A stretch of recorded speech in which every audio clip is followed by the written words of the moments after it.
We've already learned about World War II, but one thing we never really discussed was how unlikely it was for the Soviet Union and the other Allied powers to actually have been allied together. If you remember, Nazi Germany struck up the Nazi-Soviet Pact with the Soviet Union just before they invaded Poland. And this really was supposed to avoid war with the Soviet Union, and it is only Hitler going rogue and invading the Soviet Union anyway that brought the Soviet Union in on the side of the Allied powers. Otherwise, they really had absolutely nothing in common. So it makes sense that at the very end of World War II, there's immediately some animosity between the other Allied powers and Communist Soviet Union. At the end of the war, Roosevelt, Churchill, and Stalin all meet at Yalta, which is in the Soviet Union, in February of 1945. Between that and a meeting at Potsdam, FDR had passed away, and it is Harry Truman who's sitting down with Churchill and Stalin at Potsdam. This is in Germany in July 1945, a couple of months after Germany had already surrendered.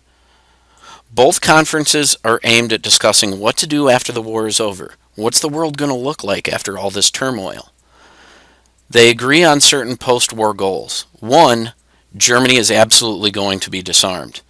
And they're going to have to keep a closer eye on that because they were supposed to be disarmed after World War I, yet Hitler was able to build back up a military force. Germany would be divided into 4 zones, controlled by all 4 of the major Allied powers: British, French, US, and Soviet zones. Berlin would also be divided in the same way, Berlin being the capital city of Germany. War criminals in Germany and Japan would be convicted of crimes against humanity in post-war war crimes trials. Nuremberg, that convicted a lot of former Nazis for what they did in concentration camps against the Jews, is the most famous example. Japan would be occupied chiefly by the United States, and Poland would be occupied chiefly by the Soviet Union. These are some of the things that they agree upon at Yalta and Potsdam. Yalta can be seen here on the left. You can see how frail and weak-looking FDR is as they meet here. And then on the right, sorry for the quality of the photograph, but you can see Harry Truman meeting with Churchill and Stalin. The United Nations is formed. This is very similar to the concept of the League of Nations that Woodrow Wilson had thought of, and ironically enough that the United States never joined. The United States learns from that and decides to join the United Nations. Most nations actually decide to join the United Nations. And in the General Assembly, really any nation can apply to be a member and vote on almost all international issues that come before the General Assembly. There's also a specific committee representing specific nations on the UN Security Council. It's a group of 11 nations that could ask member nations to take military action in a crisis. This is usually referred to as a coalition force because it's a coalition of nations cooperating together. There are 5 permanent member nations: the US, Britain, France, Russia, which back then was the Soviet Union, and China. There were 6 additional countries that belong to the Security Council, and those change every 2 years in an election done in the General Assembly. Today, there are 10 additional countries. So instead of an additional 6, there's an additional 10, which means that there are 15 members of the Security Council today, not 11. This is the flag and symbol of the United Nations. The Universal Declaration of Human Rights. This is one of the first official actions that they take. This document declares the basic human rights of all people on Earth by the members of the UN General Assembly. Former First Lady Eleanor Roosevelt led the group that writes the document. This is really showing a big change in the role of women, particularly the role of first ladies, in helping shape world policy. Prior to this, first ladies were really just seen as the partners of the president, and they're just there to smile and wave at people. Well, Eleanor Roosevelt is really changing that view in that a first lady, and in her case a former first lady, can be really actively involved in society and help move things like the Declaration of Human Rights in the right direction. And this was officially declared in 1948. You can see here Eleanor Roosevelt posing with a copy of the Declaration of Human Rights. Two terms you really have to know, no way of getting around it: the Truman Doctrine and the Marshall Plan. The main distinction between the two is that the Truman Doctrine, obviously something that Harry Truman promoted, it's named after him. And in 1947, this said that the U.S. promised military aid to any nation trying to resist communism. And that is the key terminology to remember: trying to resist communism. That is what makes the Truman Doctrine distinct. The U.S. gives $400 million particularly to Greece and Turkey, which are kind of at threat of falling under the influence of the Soviet Union. The Marshall Plan, on the other hand, gives general economic aid to all the nations of Europe to rebuild. Now, particularly they support the Western European nations because it is the Soviet Union supporting the Eastern European nations. And we'll get back to that in a moment when we talk about the Iron Curtain. In a 3-year period from 1948 to 1951, $12 billion was given. That's billion with a B. And given how long ago this was, $12 billion was a whole lot more money back then than it is today, based on the value of the US dollar. In 1953, General George Marshall, who this whole plan is named after, receives the Nobel Peace Prize for his efforts to rebuild and bring peace to Europe. The Iron Curtain, as I mentioned before.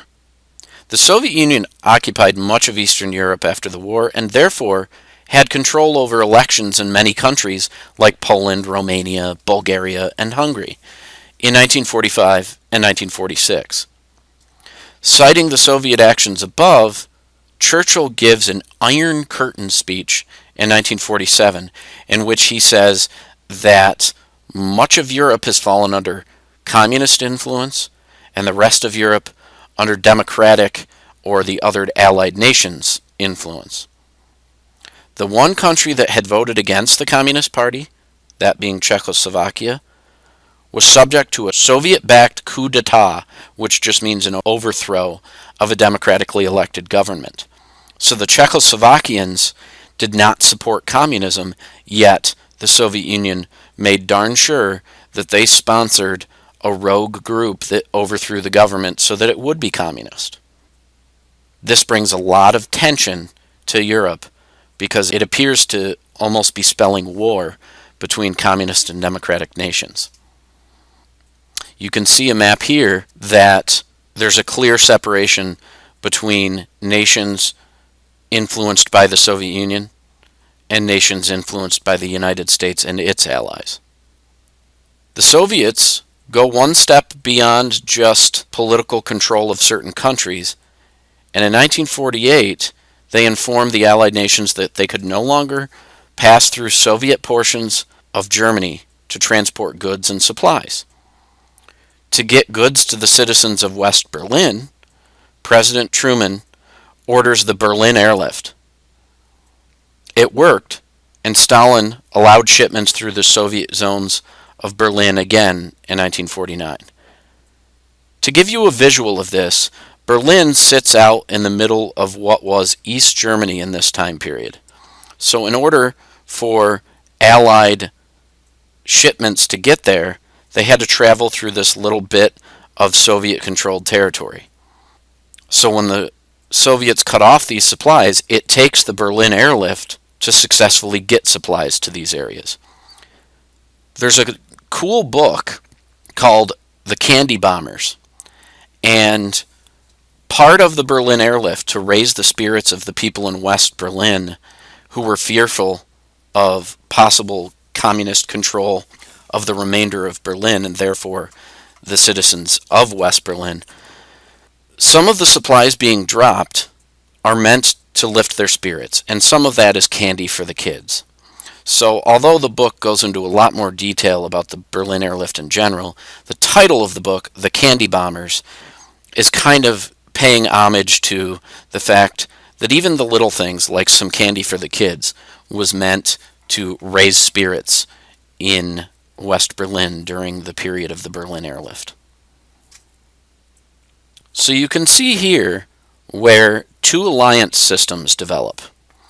The US, Britain, and France led the North Atlantic Treaty Organization, also known as NATO. And the Soviet Union led the Warsaw Pact. You can see the colorations in the map. NATO is represented in blue, and the Warsaw Pact represented in red. Many military espionage movies throughout the Cold War, you will hear the terms NATO and Warsaw used a lot. And that is where these terms come from, is that the two alliance systems that really created the entire Cold War. Nations from each alliance are competing with each other in the space race, in the nuclear arms race, regional wars, spying, propaganda, and many, many heated debates on the floor of the UN General Assembly. More and more and more tension rises as these things play out. This is the end of the presentation. Please make sure that you go back and take the online quiz that is associated with these notes. Use your notes. If you use your notes, there's really no reason why you can't get a perfect score. Thank you. See you in class.